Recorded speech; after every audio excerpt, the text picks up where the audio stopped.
Hi everyone, my name is Frank Gabriel and I'm a realtor and real estate advisor in South Florida with Coldwell Banker Realty. This week was a big one for interest rates, so let's talk about it. The Federal Reserve's recent decision to raise interest rates by 1/4 percentage point amidst ongoing banking and inflation crisis marks a critical moment for the U.S. economy.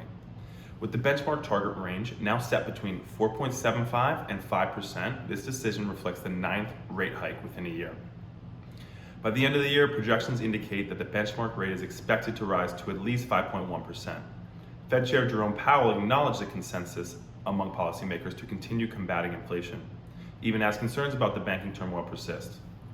The recent rescue plans for Credit Suisse and the First Republic temporarily relieved financial markets. However, inflation concerns remain high, with prices, excluding food and energy, continue to rise. The Fed's decision to raise rates by 1/4 point instead of a 1/2 point demonstrates their attempt to strike a balance between addressing competing concerns. The central bank has signaled a potential end to its monetary tightening campaign soon, but uncertainty remains regarding the handling of the Silicon Valley Bank and Signature Bank crisis. The impact of the Fed's delicate balancing act on the U.S. economy remains to be seen, with slower growth and higher inflation expected. Higher interest rates can have significant effects on the economy, potentially slowing the economic growth as businesses and consumers reduce spending, while also helping to tame inflation by making borrowing more expensive. The decision reflects the Fed's belief that the U.S. economy is strong enough to withstand higher borrowing costs. Before the recent failure of Silicon Valley Bank, the Federal Reserve was considering ongoing rate hikes. However, the bank's collapse prompted the Fed to adopt a more cautious approach despite persistent inflationary pressures.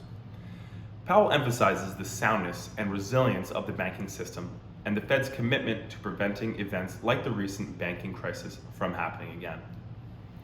Despite subdued growth, the labor market remains tight, with employment rising by an average of 351,000 jobs per month over the last 3 months and a low unemployment rate of 3.6% in February. Wage growth has shown some signs of easing, but job vacancies remain high, indicating that labor demand substantially exceeds the supply of available workers. Inflation is still well above the Fed's long-run goal of 2%.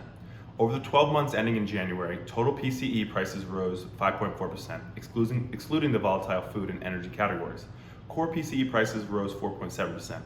The median projection for total PCE inflation is 3.3% for this year, 2.5% for next year, and 2.1% in 2025. The Fed is highly attentive to the risks that high inflation poses to both sides of its mandate and is committed to returning inflation to its 2% objective. In summary, the Federal Reserve's decision to raise interest rates reflects the delicate balancing act that the central bank must navigate as it seeks to promote maximum employment and price stability amidst ongoing banking and inflation crisis.